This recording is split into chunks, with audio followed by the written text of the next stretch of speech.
کیا سورہ یاسین کو پڑھنے کا خاص طریقہ مبین تک کہیں ثابت ہے؟ نہیں ثابت نہیں ہے. جو کہتے ہیں نا پہلے مبین تک پڑھا جائے پھر دوبارہ شروع سے اگلے مبین تک، یہ کہیں ثابت نہیں ہے. کیا اچھی داڑھی لانے کی نیت سے داڑھی کٹانا گناہ ہے؟ جائز نہیں ہے داڑھی کٹانا. اور ڈاکٹروں کی رپورٹ آپ کے سامنے پیش کر رہا ہوں، جو یہ کہتے ہیں نا کہ بلیڈ چلانے سے بال گھنے نکلتے ہیں یا داڑھی شیو کرنے سے، یہ ایسا ہی ہے، اس کے حقیقت سے کوئی تعلق نہیں ہے. ہوتا یہ ہے کہ جب آپ ٹرین کرا لیتے ہیں، بلیڈ چلا لیتے ہیں تو اکٹھے نکلتے ہیں، تو اس سے آپ کو ایسا لگتا ہے کہ مضبوط ہیں. میں نے اس پہ بہت ڈاکٹروں سے معلومات لی ہیں جو بالوں کے اسپیشلسٹ ہیں، وہ کہتے ہیں اس کا کوئی اس سے تعلق نہیں ہے. اگر آپ بالوں پہ بلیڈ نہ بھی چلاؤ ایک جیسی مضبوطی ہوگی. سمجھتے ہو کہ نہیں سمجھتے؟ لوگ کہتے ہیں ٹرین کراؤ 3-4 دفعہ بال مضبوط آئیں گے. وہ مضبوط نہیں آ رہے ہوتے، چونکہ ایک ساتھ نکل رہے ہوتے ہیں تو اس سے ایسا لگتا ہے کہ گویا مضبوط ہیں یہ، تو اس کے حقیقت سے کوئی تعلق نہیں ہے. ڈاکٹر یہ کہتے ہیں، میں نہیں کہہ رہا بھائی، میری فیلڈ نہیں ہے، لیکن اتنے سارے ڈاکٹر کہہ رہے ہیں، جتنے بھی میں نے کلپ دیکھے ہیں تو کوئی ریسرچ ہوگی اس پہ، ہوائی بات نہیں کر رہے ہوں گے. وہ کچھ چیزیں دیکھنے میں لگتی ہیں. تو جو کہتے ہیں نا شیو کرنے سے داڑھی گھنی آتی ہے، مضبوط گھنی تو آ سکتی ہے، مضبوط نہیں آتی. گھنی اس سینس میں کہ سارے بال ایک ساتھ نکلتے ہیں تو، لیکن کوئی مضبوطی یا زیادہ بال نکل آئے ایسا کچھ بھی نہیں ہوتا. ویسے بھی جائز نہیں ہے داڑھی کاٹنا، تو بس جائز نہیں کا مطلب جائز نہیں ہے. آپ کہتے ہیں کہ زوجہ کو گھمانے پھرانے کے لیے لے جانا چاہیے، قرآن میں ہے کہ گھر میں قرار پکڑو، بلا ضرورت نہ نکلو. تو بلا ضرورت نہیں، یہ گھمانا پھرانا ضرورت میں داخل ہے. زوجہ کو کبھی کبھار گھمانے پھرانے لے کے جانا یہ ضرورت میں ہی داخل ہے، یہ بلا ضرورت نکلنا نہیں کہلائے گا. کیونکہ گھر میں رہ کے آج کل گھر بھی چھوٹے ہوتے ہیں. وہ گاؤں جہاز، میں پہلے گاؤں میں جاتا تھا لوگوں کے، تو فٹ بال کے گراؤنڈ میں اور گھر میں کوئی فرق نہیں ہوتا. اب تو فلیٹ ہو گئے ہیں، چھوٹے چھوٹے گھر ہو گئے ہیں. اور پھر ماحول بھی تو دیکھو نا کیا جا رہا ہے. پردے والی ایک تو عورت نے اس زمانے میں پردہ کیا ہوا ہے، کتنی بڑی بات ہے، کتنی بڑی قربانی ہے. تو پھر اس کے جائز حاجات انسان کو خود پوری کرنی چاہیے.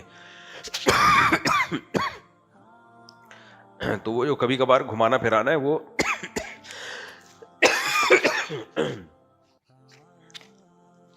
وہ ضرورت میں داخل ہے. شیطان نے کتنی ہچکیاں لے کر آیا اس کے دوران دیکھو. لیکن شیطان نہیں چاہتا کہ آپ اپنی بیگم کے ساتھ کہیں جائیں. شیطان چاہتا ہے آپ جب بھی جائیں اکیلے جائیں، تاکہ آنکھ مٹک کے بھی خوب کریں وہاں جا کے پھر آپ.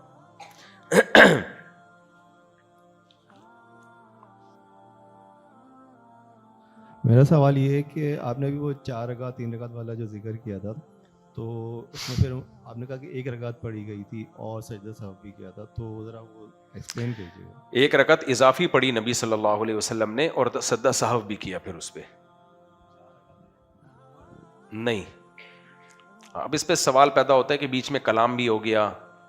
تو مسئلہ تو یہ ہے کہ اگر کلام نہ کیا ہو نا اور مسجد آپ کا رخ سینے سے نہ پھراؤ، تو پھر آپ کو یاد آ جائے تو صرف 1 رکعت پڑھ کے آپ سجدہ سہو کر سکتے ہیں. نہیں، بس 1 رکعت پڑھیں اور سجدہ سہو کریں. لیکن اگر بیچ میں آپ نے بات چیت کر لی ہے، آپ کا سینہ قبلے سے پھر گیا ہے، تو پھر پوری نماز دوبارہ پڑھنی پڑے گی.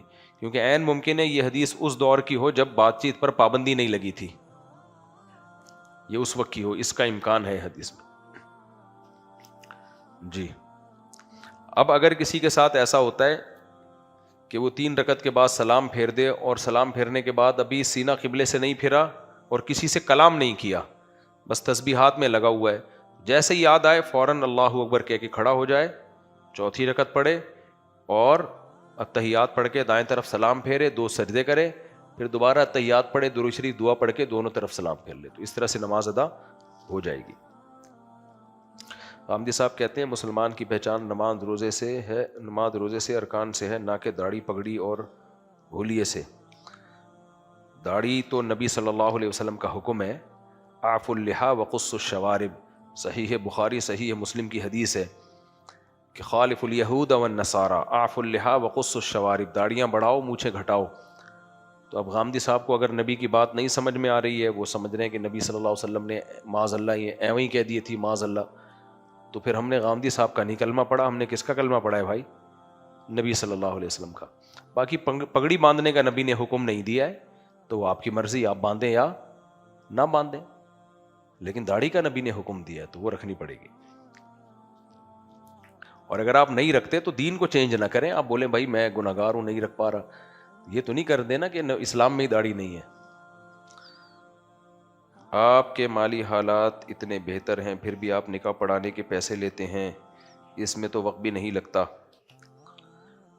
نکاح پڑھانے کے پیسے میں پہلے نہیں لیتا تھا, تو اس کی وجہ سے جو میرا حشر نشر ہو گیا تھا وہ مجھے پتا ہے.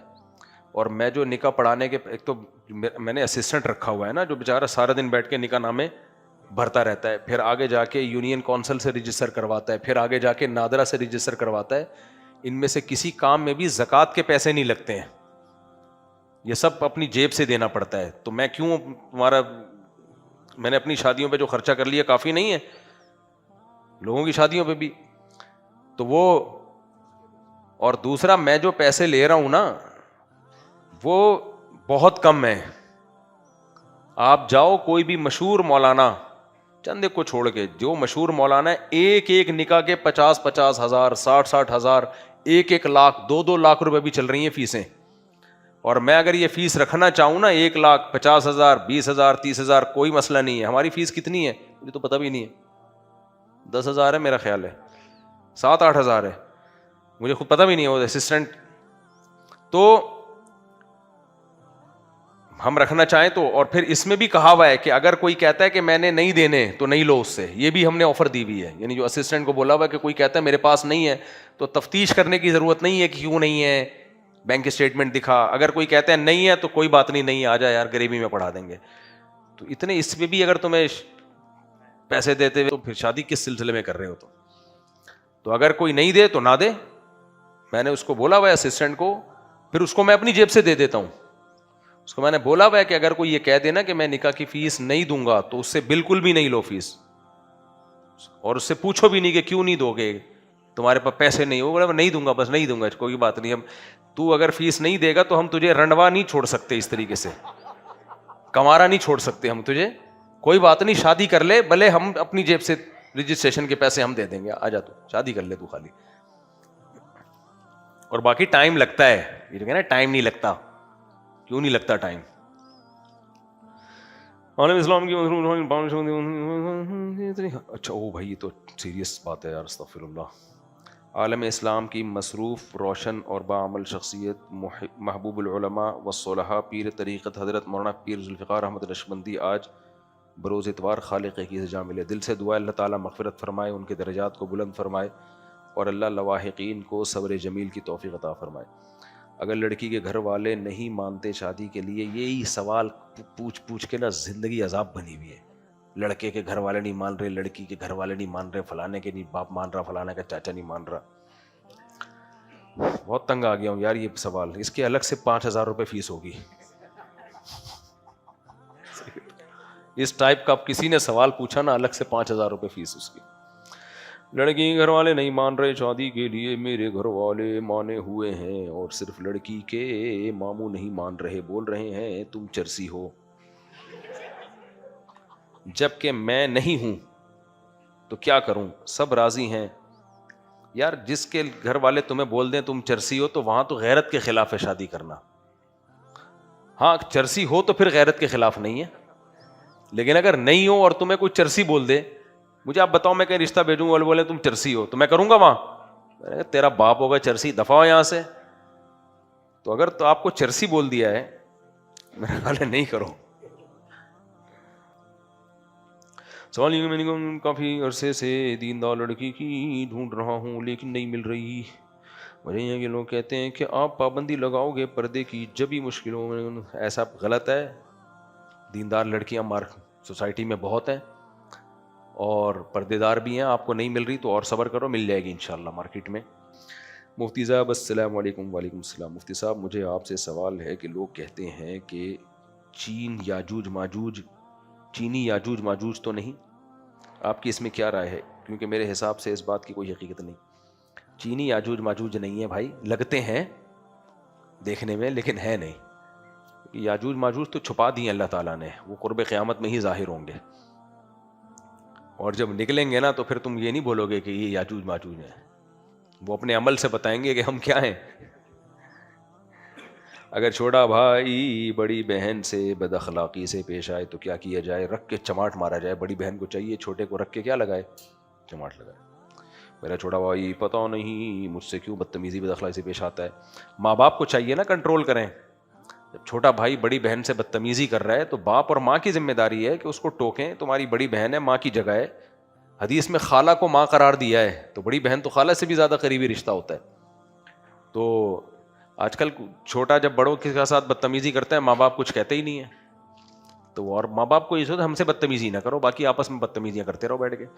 جب بچے کو بڑے کا ادب سکھائیں گے تو پھر وہ آپ کا بھی ادب کرے گا. نہیں سکھائیں گے تو پھر وہ بڑے کا نہیں کر رہا تو ماں باپ کا بھی نہیں کرے گا. پھر وہ مفتی صاحب مجھے ہم سے سوال یہ ہے کہ بڑی بہن چھوٹے بھائی کو نیچا دکھائے، یہ مجھے گھر کا جھگڑا لگ رہا ہے، یہ وہی کیس ہے. تو کیا کیا جائے؟ کیونکہ میری بڑی بہن مجھے بہت نیچے دکھاتی ہے تو مجھے غصہ آتا ہے، تو میں کیا کروں؟ بڑی بہن ہے، گھر سے رخصت ہو کے چلی جائے گی، صبر کر لے یار. کیا خیال ہے؟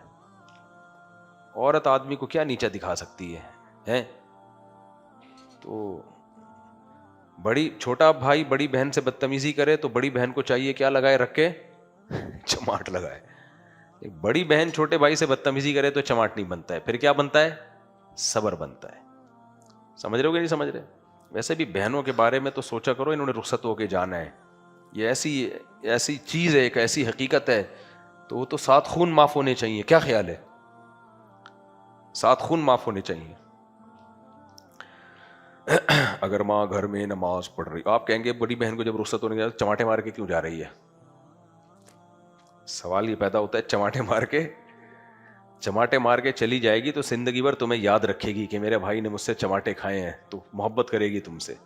اور اگر تم بد اخلاقی کرتے رہو گے تو زندگی بھر پھر وہ کئی گھروں میں ایسا ہوتا ہے کہ رخصت ہوں، وہ چاہتی ہیں ہم اس گھر سے نکلیں یہاں سے.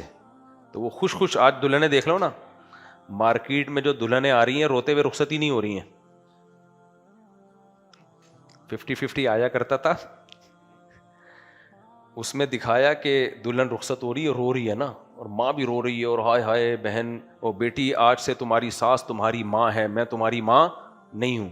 آج سے تمہارے سسر تمہارے باپ ہیں، یہ تمہارا باپ. مجھے پورا یاد نہیں ہے لیکن، اور بڑے روتے ہوتے جو ہے نا گاڑی میں بٹھایا، وہ بھی رو رہی ہے. کیمرہ مین نے آ کے بولا کہ وہ آنٹی بٹن دبانا بھول گیا تھا کیمرے کا. میں کہہ رہی کمبخت اتنی مشکل سے رو رہی تھی میں. یہ رخصتی کی ویڈیو بنتی ہے نا پوری، تو یہ بھی آرٹیفیشل چل رہا ہے کہ بیٹی جا رہی ہے تو ہم تھوڑا سا، تو اس نے کہا نالائق پورا ریورس کرنا پڑے گا مجھے پورا سسٹم. تو وہ دوبارہ سے دلہن کو گاڑی سے نکالا ہے، واپس لے کر گئے ہیں، دوبارہ سے وہی ڈائلاگ ہو. پھر کہہ رہی تھی کیمرہ ذرا اب دیکھ لینا بٹن کھلا ہوا ہے کہ نہیں کھلا ہوا. تو پہلے دلہن بھی رخصت ہوتی تھی، آج کل تو دلہن پہلے پہنچی بھی ہوتی ہے، فون کر کے بتا رہی ہوتی ہے کہ ہو گئی یہ شادی. تو بہن کے ساتھ معاملات اچھے رکھیں تاکہ وہ رخصت ہو تو اس کو افسوس ہو اور آپ کو بھی یاد آئے. تو جو مرد ہے نا اس کو اللہ نے بڑا ظرف دیا ہے، روب جمانا اپنی بیوی پہ جا کے. سمجھ رہے ہو کس پہ جمانا؟ وہاں نہیں جمے گا، تو بہنوں پہ نہیں روب نکالا کرو یار. ہمارے والد صاحب میں پہلے نوکری کرتے تھے، وہ ختم ہو گئی. کرونا کے بعد جب نوکری چھوٹی تو اس کے بعد لوگوں سے قرضے لے کر چھوٹے چھوٹے کاروبار کیے، لیکن مسلسل کاروبار ناکامی کا شکار ہونے کے ساتھ لوگوں نے قرضے بڑھ گئے. جب ہم والد صاحب کو منع کرتے ہیں قرضے مت لیں تو ہماری نہیں مانتے، مگر جھگڑے ہوتے. ہم بیٹے کیا کریں؟ جب قرض دار مسلسل بڑھنے، والد صاحب ان کو یہ کہہ کے ٹال دیتے ہیں ہم آپ کا قرضہ دے دیں گے، اور دیتے ہیں. بس آپ نے والد صاحب کو سمجھا لیا، آپ کا فرض ادا ہو گیا. البتہ شریعت میں حکم یہ ہے کہ والد صاحب اگر قرضوں میں جکڑ کے اللہ نہ کرے دنیا سے چلے گئے تو شرعاً وہ قرضے چکانا آپ کے ذمے نہیں ہے، ان کے وراثت کے مال میں سے قرضہ ادا کیا جائے گا. سمجھ رہے ہو؟ شرعی مسئلہ یہ ہے کہ قرضہ جو ادا کیا جاتا ہے تو جس کا مال ہوگا اس کے مال میں سے قرضہ ادا کیا جائے گا. یعنی والد صاحب جب وراثت جو چھوڑ کے جائیں گے تو اس وراثت میں سے سب سے پہلے والد صاحب کے قرضے مائنس کیے جائیں گے. پھر بھی اگر قرضے بچ گئے تو پھر اولاد پر لازم نہیں ہے کہ وہ اپنی جیب سے والد کے قرضے ادا کرے. سمجھ میں آ رہی ہے بات؟ کیونکہ بعض دفعہ ابا یہ سوچ کے قرضے لے رہے ہوتے ہیں کوئی بات نہیں میں مر بھی گیا تو یہ بلی کس پہ آ جائے گی؟ میرے بچوں پہ آ جائے گی. نہیں، بچوں پہ بلی نہیں آتی شریعت میں. آپ پر اپنے مال میں سے قرضہ ادا کیا جائے گا، جو مال ختم تو وہ قرضہ پھر آپ کے سر پہ رہ جائے گا، جو قیامت کے دن اللہ تعالیٰ آپ سے دلوائیں گے نیکیوں کی شکل میں. تو اس لیے اپنے بچوں کو مقروض بنا کے مت جایا کریں یہ سوچ کے کہ ہمارے بچے دے دیں گے. وہ کسی بھی مفتی سے فتویٰ لیں گے تو مفتی صاحب یہی کہیں گے کہ آپ پر اپنے مال سے ابا کا قرضہ اتارنا واجب نہیں ہے. وراثت جتنی چھوڑیں گے اس وراثت سے ابا کا قرضہ ادا کیا جائے گا. ہو گیا تو ہو گیا, نہیں ہوا تو قرض داروں کو شریعت میں یہ اجازت نہیں ہے کہ جمشید نے قرضہ لیا تھا اور وہ جمشید کے بیٹے سے مانگے کہ اپنے پیسوں میں سے دو. یہ شریعت میں سمجھ رہے ہو کہ نہیں سمجھ رہے؟ اس لیے ابا کو چاہیے کہ اتنا قرضہ لیں کہ جتنی وراثت ہے ان کے پاس, اس سے زیادہ قرضے لیں گے تو شریعت آپ کے اولادوں کو نہیں کہے گی کہ آپ کی طرف سے قرضہ ادا کرے. اور قرضوں میں ڈوب کے مرنا کتنا بڑا گناہ ہے. ہمارے نبی صلی اللہ علیہ وسلم جنازہ نہیں پڑھاتے تھے جس پہ قرضہ ہوتا, 1 روپیہ بھی قرضہ ہوتا تھا. صحابہ سے کہتے تھے آپ ان کا جنازہ پڑھاؤ, حالانکہ صحابی رسول کا جنازہ ہے اور آپ بائیکاٹ کر کے چلے جائیں, کیا قیامت گزرتی ہوگی لوگوں کے دلوں پہ, لیکن آپ نہیں پڑھاتے تھے, حالانکہ آپ رحمت للعالمین ہیں. تو جب کوئی ذمہ داری لیتا تھا کہ ان کا قرضہ میں ادا کروں گا, پھر آپ جنازہ پڑھاتے, ورنہ نہیں پڑھاتے آپ جنازہ. اس لیے ابا کو میری نصیحت ہے کہ وہ قرضے اتاریں جس طرح سے بھی اتاریں, اور کاروبار کے لیے قرضے نہ لیں. نہیں ہے کاروبار تو کوئی بات نہیں, بیٹوں کو بولیں کہ تم نے اب کما کے مجھے کھلانا ہے, سمجھ رہے ہو, قرضوں میں نہ جکڑیں اپنے آپ کو. جی اولاد خود خوشی سے دے دے تو اچھی بات ہے, لیکن یہ بات ابھی بتانے کی نہیں ہے نا. ابا کہیں گے اچھا خوشی سے دے دے گی, مجھے پتا تھا کہ میں یہ بھی بول سکتا تھا کہ اولاد خوشی سے دے دے, میں جان کے نہیں بول رہا تھا, کیونکہ اس سے ابا اور چوڑے ہو جائیں گے, بولیں گے مفتی صاحب نے ترغیب دی ہے میرے مرنے کے بعد اولاد اپنی خوشی سے دے دے تو بہت اچھی بات ہے. تو وہ پھر تانا دیں گے, دیکھو میں نے اپنی خوشی سے تمہیں کتنے پراٹھے کھلا چکا ہوں, زندگی بھر میں نے تمہیں پال پوس کے بڑا کیا, اتنے انڈے کھائے, اتنے پراٹھے کھائے, تو کیا خوشی سے 25 کروڑ کا قرضہ نہیں تم ادا کر سکتے میرا؟ اولاد کا تو بیڑا غرق ہو جائے گا بھائی. اولاد بولے گی ابا نہ کھلاتے, عیدی سینٹر میں جمع کرا دیتے. تو اس لیے قرضے کی کبھی بھی حوصلہ افزائی نہیں کی جائے گی. بس اب تو چھٹی ہو گئی, گالی ہمیشہ ہر دفعہ غلط پارک ہوتی ہے.